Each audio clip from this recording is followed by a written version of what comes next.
আসসালামু আলাইকুম। আজকে আপনাদের দেখাবো যে টিয়া পাখির বাচ্চাকে কিভাবে খাওয়ানো শিখাবেন।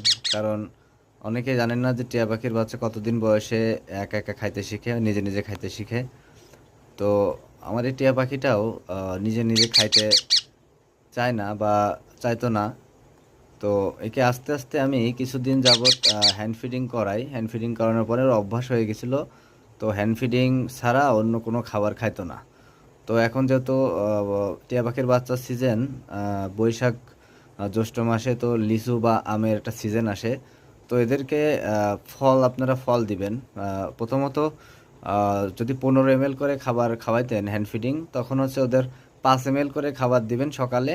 তারপরে ওইভাবে রেখে দিবেন, রেখে দিয়ে একটা লিচু এভাবে দিয়ে রাখবেন বা একটা আম কেটে এভাবে দিয়ে রাখবেন। দেখবেন ওরা যখন ক্ষুধা লাগবে তখন খাওয়ার জন্য ইয়ে করবে, আপনার কাছে আসার চেষ্টা করবে। কিন্তু একটু ধৈর্য সহকারে কষ্ট হলেও ওকে খাইতে দিবেন না। তারপর এভাবে লিচু দিয়ে রাখবেন। আমি এটা কিন্তু হ্যান্ড ফিডিং করাই, হ্যাঁ, আমি হ্যান্ড ফিডিং করেও হ্যান্ড ফিডিং খাই।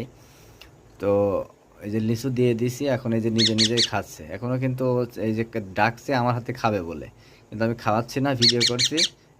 হ্যাঁ, ওকে খাইতে দিচ্ছি না, ও একা একা এই যে খাওয়া শিখে যাচ্ছে। তো আশা করি 1 সপ্তাহের ভিতরে ফুল সব খাবারও খাওয়া শিখে যাবে। যেমন ভাত, ধান, সূর্যমুখীর বীজ, হ্যাঁ, যাবতীয় যে কোনো ফলমূল খাওয়া শিখে যাবে। তো আজকের ভিডিও এই পর্যন্তই। ধন্যবাদ। আমার চ্যানেলটা অবশ্যই সাবস্ক্রাইব করতে ভুলবেন না পরবর্তীতে এই ধরনের ভিডিও পেতে। আল্লাহ হাফেজ, ভালো থাকবেন।